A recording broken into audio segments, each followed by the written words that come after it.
Here I have ZTE Blade V10 Vita, and today I'm going to show you how to change keyboard language on this device. So firstly, you have to open settings, then you have to enter system section,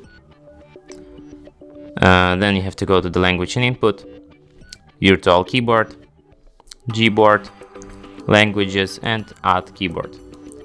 Here you have the whole list of languages in which you can type on your device. Let's select, for example, maybe Georgian, and then tap done, and let's try to write something down in Georgian language. And as you can see, now I have Georgian layout on my keyboard. And that's it. Thanks for watching.